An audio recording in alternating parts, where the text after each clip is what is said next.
আমাদের মা বোনদেরকে সবসময় তারা ভয় দেখায় যে ইসলামী দল অথবা হুজুররা যদি ক্ষমতায় আসে তাহলে দেশ আফগানিস্তান হয়ে যাবে, মেয়েদের লেখাপড়া বন্ধ হয়ে যাবে, মেয়েদের স্বাধীনতা বন্ধ হয়ে যাবে। কে বলেছে এই কথা ভাই?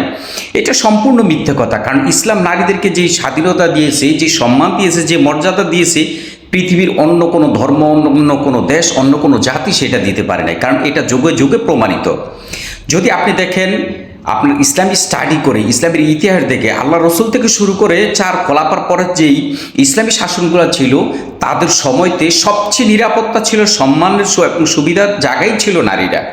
আজকে যেসব আপনার নেকড়েগুলা নারীদেরকে সবসময় ভয় দেখে, আমার মা বোনদেরকে বিশেষ করে, যে যদি হুজুররা ক্ষমতায় আসে, যদি মোল্লারা ক্ষমতায় আসে, যদি দেশের মসনদে বসে, যদি দায়িত্ব নেয়, তাহলে তোমাদেরকে বোরকা পড়তে হবে, তোমাদেরকে কালো বোরকা পড়তে হবে, ঘরে থাকতে হবে, তোমরা কোনো কিছু করতে পারবে না। এটা সম্পূর্ণ মিথ্যে কথা।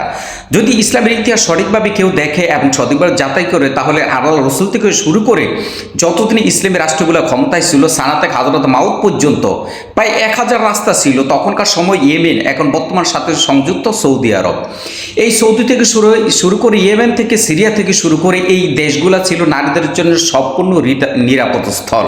কারণ রাত্রে 12টা থেকে শুরু করে ভোর 4টা পর্যন্ত তারা নারীরা এই রাস্তা দিয়ে একাই হেঁটে যেতে পারতেন নির্দ্বিধায়, নির্বিধায়। তাদের না কোনো ছিল ভয়, না কোনো সঞ্চক, না কোনো নেকড়ের ভয়। কিন্তু বর্তমান সমাজে আমাদের নারীরা এত স্বাধীনতা দিছে, এই নামদারি বর্তমানে সুশীল যারা, আমার বোনারা ঘর থেকে বাইর হইতে এখন ভয় পায়। তাদের স্কুল, কলেজ, ইউনিভার্সিটি এমন কোনো জায়গা নাই যাদেরকে হেনস্থা করা হয় না। ইনশাআল্লাহ যখন ইসলামী দলগুলো এবং আলেমোলার যখন ক্ষমতায় আসবে, আমাদের মা বোনরা সবচেয়ে বেশি নিরাপত্তা পাবে, সবচেয়ে বেশি নিরাপদ থাকবে। তাদের স্কুল, কলেজ, ইউনিভার্সিটি, শিক্ষা প্রতিষ্ঠান থেকে শুরু করে তাদের কর্মস্থল, সম্পূর্ণ জায়গায় তাদেরকে সুযোগ সুবিধা করে দেওয়া হবে। আর আসল পর্দার কথা, এটা ইসলামে আল্লাহ পাক ফরজ করে দিয়েছেন, পর্দা করা ফরজ। কিন্তু একটা নারী হিজাব পরলে তাকে যে সৌন্দর্য মানায়, যদি কোনো নারী চায় সেটা সে করুক, এটা তার নিজের কল্যাণার্থে। কিন্তু কোনো নারীকে বাধ্য করা হয় না ইসলামের পক্ষে। অতএব আমার মা বোনদের কোনো ভয় নাই, কোনো ভয় না। তাদের জন্য আছে সমস্ত সুযোগ সুবিধা এবং তাদের জন্য সবচেয়ে বেশি ফ্যাসিলিটি। যদি ইসলাম এবং ইসলামী দলগুলি এবং আলেমরা যদি ক্ষমতায় আসে, সবচেয়ে বেনিফিট পাবে নারীরা।